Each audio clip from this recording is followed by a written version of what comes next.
No vídeo de hoje, gente, a gente vai falar sobre a obtenção da lei matemática da queda livre feita por Galileu. Vai ser a continuação do vídeo anterior e para isso vamos recapitular bem rapidinho como que o Galileu enuncia a lei da queda livre. Nas suas próprias palavras, os espaços percorridos pelo movimento natural de queda estão na proporção dupla do tempo. E, por conseguinte, os espaços percorridos em tempos iguais são como os números ímpares. Ou seja, aquela história lá que se eu deixo o corpo cair por um tempo t, ele anda uma distância d. Se eu voltar do início e deixasse ele cair por um tempo 2t, ele andaria 2 ao quadrado, 4d. Se a gente fizesse a mesma coisa, volta do início, deixa ele andar um tempo 3t, ele andaria 3 ao quadrado, 9d, e assim por diante. Sempre a distância percorrida do início do movimento é proporcional ao quadrado do tempo. Lembrou aí? E tem também aquele outro jeito de enunciar que a gente comentou e mostrou que era equivalente, que é a ideia de deixar o movimento rolar e nos tempos consecutivos o corpo sempre vai andar a distâncias proporcionais aos números ímpares. Se a gente abandona então o corpo do repouso, ele vai andar em um tempo d uma distância d. No próximo intervalo de mesma duração de tempo, ele vai andar uma distância 3 vezes maior. No próximo, 5 vezes maior que a inicial. E por aí vai, seguindo a proporção dos números ímpares. O que a gente fez no vídeo anterior foi provar e mostrar os argumentos de Galileu em favor da queda simultânea dos corpos, mostrando que corpos de diferentes pesos vão ter movimento de quedas idênticos. E no vídeo de hoje, então, o que a gente vai fazer é mostrar como que o Galileu construiu as relações matemáticas entre essas grandezas cinemáticas, o espaço, distância, né, aceleração, velocidade e tempo. Bom, pessoal, o trabalho do Galileu na obtenção da lei da queda livre é, na verdade, uma luta pelo direito à matematização do real. Galileu propõe uma nova metodologia que racionaliza o método científico, que tenta propor uma geometrização do espaço e, consequentemente, a matematização da lei da natureza da queda livre. A ideia de que a velocidade de um corpo em queda livre aumentava era conhecida, ou seja, todos sabiam que a queda livre tratava-se de um movimento acelerado. Entretanto, a busca dos cientistas era em relacionar o crescimento da velocidade do corpo com a distância, com o espaço percorrido. Daí surge uma primeira definição do que nós chamamos hoje de movimento uniformemente variado.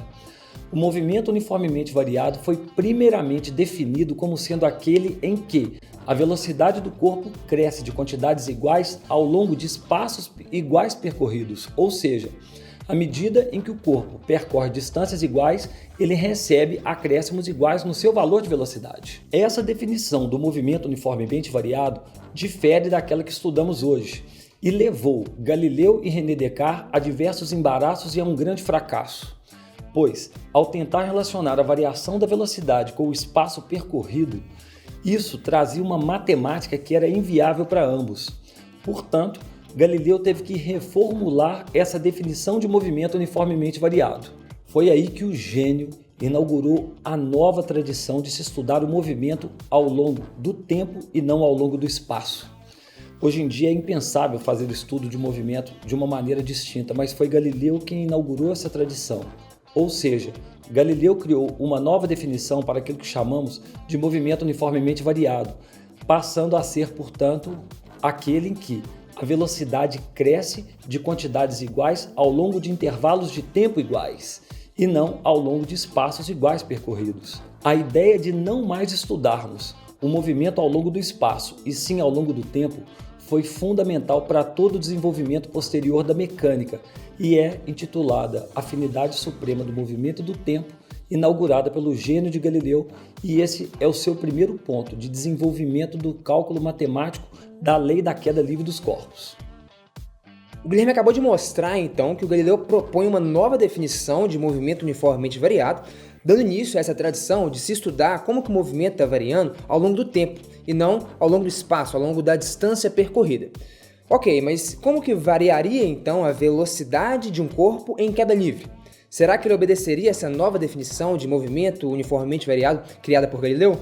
O Galileu parte do princípio que a natureza emprega sempre os meios mais próximos, simples e fáceis.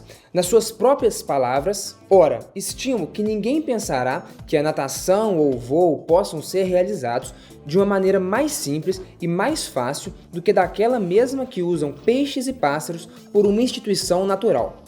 Bom, acreditando então em uma natureza que se mostre sempre da forma mais simples, o Galileu acredita que o próprio movimento de queda deve se dar da forma mais simples possível. O movimento mais simples seria o movimento uniforme, aquele movimento com velocidade constante, mas isso claramente não se identifica com o movimento de queda livre, pois, como dissemos, já é sabido, já era conhecido, que em um movimento de queda livre o corpo caía cada vez mais rapidamente, com uma velocidade, portanto, que aumentava com o tempo.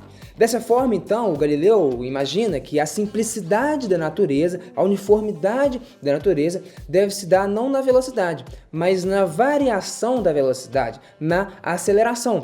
A ideia aqui, então, de que em um movimento de queda, a velocidade não variaria de uma maneira absurda, aumentando primeiro 10 metros por segundo, depois 15, depois 5, não. Ela aumentaria em uma taxa constante e uniforme, com uma aceleração, portanto, constante. Como o Felipe acaba de mostrar, para Galileu, o movimento de queda livre se enquadraria com perfeição na nova definição de movimento uniformemente variado, ou seja, a velocidade variaria linearmente ao longo do tempo. Porém, para um corpo abandonado em queda livre a partir do repouso, isso significa que nos primeiros momentos de queda, a velocidade do corpo deveria possuir valores infinitamente pequenos, uma lentidão infinitamente grande. Além disso, a velocidade deveria assumir infinitos valores distintos para um intervalo de tempo finito. Essas concepções eram extremamente complexas na época e praticamente inacessíveis, mesmo aos espíritos mais desenvolvidos. Ou seja, grandes cientistas não conseguiam conceber como a velocidade poderia ser infinitamente pequena, sendo que o movimento de queda livre observado era extremamente rápido. Havia uma concepção de que os corpos abandonados receberiam de imediato um ímpeto que o colocaria em movimento. Corpos mais pesados iniciariam seu movimento com maior velocidade, corpos menos pesados com menor velocidade, entretanto, ninguém começaria com a velocidade partindo do zero e aumentando linearmente, passando por infinitos valores. A resposta completa para esse problema, principalmente do ponto de vista matemático, só foi elaborada por Isaac Newton e Leibniz, quando apresentaram os fundamentos do cálculo integral diferencial e o conceito de velocidade instantânea, a ideia de que é possível mensurar, é possível medir a velocidade de um corpo dentro de um intervalo de tempo infinitamente curto. Uma vez que o cálculo foi desenvolvido depois que Galileu já se encontrava morto, Galileu dá para isso uma resposta puramente teórica. Galileu jamais chegou a conhecer os fundamentos do cálculo. Galileu responde a essa questão sem o uso de recursos matemáticos. Nas suas palavras, não se pode determinar um tempo de tal maneira breve ao longo do movimento de queda livre que outros intervalos cada vez mais breves não se interponham entre os instantes inicial e final desse intervalo.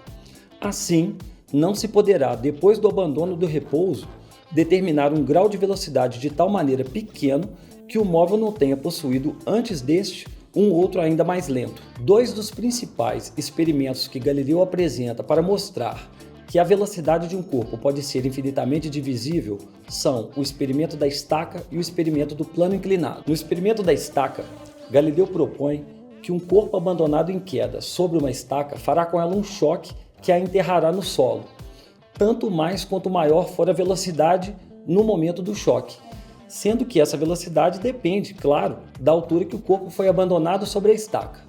Ou seja, quando abandonado de uma altura maior, o corpo atinge na sua queda um maior grau de velocidade que provoca um choque mais intenso que consequentemente enterra mais a estaca. Assim, reduzindo-se a altura que o corpo é abandonado sobre a estaca, é possível mostrar que os choques vão tornando-se cada vez mais fracos e que para uma altura semelhante à espessura de uma folha de papel, o choque pode ser tão fraco como colocarmos apenas suavemente o corpo sobre a estaca. Logo, a velocidade pode sim ser infinitamente divisível. O experimento do plano inclinado aparece aqui mais uma vez, porém agora com a finalidade de mostrar que a velocidade de fato aumenta linearmente ao longo do tempo. Se a inclinação do plano fosse reduzida, a velocidade do corpo aumentaria mais lentamente, o que permite perceber que esses aumentos de velocidade podem ser diluídos infinitamente no tempo e o corpo passa assim por infinitos valores de velocidade. Além disso, Galileu parece saber que corpos abandonados da mesma altura, seja em queda livre ou sobre um plano inclinado com qualquer inclinação que seja, chegariam ao chão exatamente com a mesma velocidade. Assim, o artifício do plano inclinado é uma forma de diluir o fenômeno da queda livre ao longo do tempo e provar que os intervalos de tempo infinitamente numerosos corresponderiam também a infinitos valores de velocidade distintos. Mas de onde que vem essa definição do movimento uniformemente variado? Ou seja, a gente viu aí que o Galileu definiu esse movimento como sendo aquele no qual a velocidade variaria de forma linear com o tempo, ou seja, a aceleração seria constante, segundo aquele princípio de uniformidade e simplicidade da natureza. Mas qual que é a relação disso com o movimento no qual a distância varia com o quadrado do tempo, como está escrito no próprio enunciado original da lei da queda livre proposta por Galileu? Junto com a ideia de se estudar o movimento ao longo do tempo e não mais ao longo do espaço, o Galileu propõe também uma representação geométrica do tempo, uma representação da velocidade do tempo de forma gráfica, o que hoje a gente chama de gráfico de velocidade por tempo. Se tomarmos nesse gráfico as áreas compreendidas em intervalos de tempos iguais, elas vão representar as distâncias percorridas ao longo desses intervalos. O que o Galileu faz então é o seguinte: se eu der um intervalo de tempo a partir do início do movimento, essa área vai ser a área de um triângulo. Se eu pegar também a partir do início do movimento e der um intervalo de tempo que seja o dobro do primeiro, eu vou ter um triângulo maior, no qual eu consigo encontrar 4 desses triângulos menores, ou seja, a distância percorrida agora é 2 ao quadrado, 4 vezes maior. Foi proporcional ao quadrado do tempo. E assim continua. Se eu pegar a partir do início e der um intervalo de tempo 3 vezes maior que o inicial, eu vou ter que a área embaixo da curva vai ser um triângulo maior que contém 9 dos triângulos menores, ou seja, a distância percorrida, que está relacionado com a área embaixo do gráfico, seria 9 vezes maior, de novo proporcional ao quadrado do tempo. Ou seja, o Galileu consegue relacionar essas grandezas, ele consegue mostrar que nessa definição do movimento uniformemente variado, é verdade sim que trata-se de um movimento no qual as distâncias percorridas a partir do início do movimento são proporcionais ao quadrado do tempo, que é justamente o que aparece no seu enunciado da lei da queda livre. O passo final agora é apenas a verificação experimental de que o movimento de queda sem resistência obedece a essa lei. Isso é feito com o auxílio do plano inclinado. Vale ressaltar aqui que o Galileu, então, não constrói a lei da queda livre de forma empírica, observando dados e tirando as conclusões. Na verdade, ele define o movimento uniformemente variado, ele acredita, a partir dos seus pressupostos, de que Deus fará uma natureza mais simples e uniforme, então ele acredita que o movimento de queda livre seguiria essa sua definição, e depois o que ele vai fazer é fazer os experimentos para verificar se os experimentos vão validar ou não a sua hipótese. O complicado aqui é que essa experiência ela é realizada de uma forma bastante precária. Na época do Galileu, ele não dispunha de relógio nem de cronômetros, então ele faz meio que uma gambiarra. Ele marca o tempo a partir de um orifício no fundo de um balde, ou seja, a partir de uma goteira. Além do mais, esse movimento de queda estudado no plano inclinado tem atrito, tem resistência do ar, então é bem difícil que de fato os seus experimentos deem resultados com uma precisão muito boa.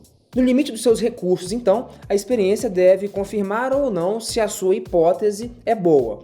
Por fim, o Galileu diz então que, repetida a experiência mais de 100 vezes, os espaços percorridos estão sempre na relação do quadrado do tempo, e isso seja qual fosse a inclinação desse plano. Ou seja, ele mostra que, de fato, o movimento de queda livre se enquadra na sua definição de movimento uniformemente variado, aquele movimento da forma mais simples, com aceleração constante, no qual, sim, a distância percorrida desde o início do movimento é proporcional ao quadrado do tempo. A genialidade de Galileu está em saber fazer as perguntas corretas, em perceber que a natureza é o reino da medida, da ordem e da simplicidade. É em Galileu que o real encarna o matemático, e apesar de as suas experiências não terem levado a valores definitivos das grandezas que ele se propôs a medir, ele consegue expor de maneira clara e chegar de maneira definitiva às verdadeiras relações entre essas grandezas. Ou seja, Galileu nunca conseguiu obter o valor matemático da aceleração da gravidade terrestre, mas conseguiu relacionar de maneira perfeita os valores de velocidade, distância e tempo. Ou seja, as grandezas foram rigorosamente encadeadas e estão em acordo com aquilo que se tem hoje em dia. Vale ressaltar que Galileu não se propôs a responder uma das perguntas essenciais associadas à queda livre: a causa do movimento de queda. Por que os objetos caem? Galileu, hora alguma, se arrisca a responder. Ele se limita a determinar relações entre velocidade, distância e tempo e provar que corpos caem juntos independentemente de seus pesos, mas a causa da queda não é abordada em nenhum ponto de seu trabalho. Ele prefere deixar isso para estudos posteriores, assunto que foi revelado por Isaac Newton e que será tratado em outros vídeos. Concluída a discussão da origem da lei matemática da queda livre, nós, do Queda Livre, temos que ressaltar, essa é apenas a exibição do conteúdo da primeira lei da física clássica. Estamos apenas começando o passeio pela mecânica. Um abraço e até!